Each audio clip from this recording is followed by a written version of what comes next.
ദൈവജനമേ, ഗലാത്യ 5:14 പൗലോസ് അപ്പോസ്തലൻ ക്രിസ്തീയ ജീവിതത്തിൻ്റെ മർമ്മം ചുരുക്കി പറയുന്നുണ്ട്.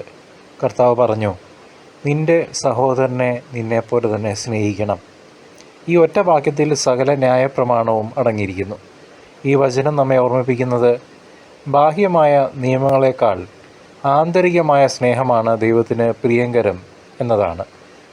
യേശുക്രിസ്തുവിൻ്റെ ഉപദേശങ്ങളുടെ കാതലായ ഈ സന്ദേശം നമ്മുടെ വിശ്വാസത്തിൻ്റെ പ്രായോഗിക മുഖമാണ്. നമ്മുടെ അയൽക്കാരനെ നമ്മെപ്പോലെ തന്നെ കരുതി സ്നേഹിച്ചാൽ മതി, വേറെ ഒരു നിയമവും ആവശ്യമില്ല, ഇത് എല്ലാ നിയമത്തിൻ്റെയും സത്താണ് എന്ന് കർത്താവ് തന്നെ ഒരു ചോദ്യത്തിന് മറുപടിയായി പറയുന്നുണ്ട്.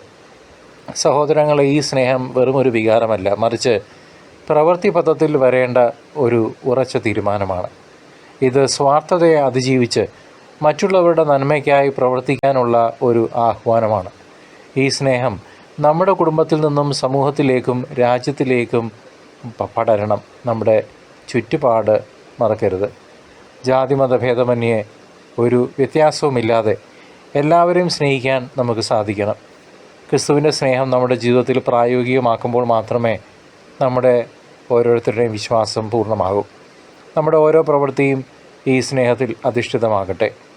കർത്താവ് ആ സ്നേഹത്തിൻ്റെ ഉദാത്തമായ ഉദാഹരണം കാൽവരി കുരിശിൽ നമുക്കായി രക്തം ചിന്തി കാണിച്ചു തന്നു.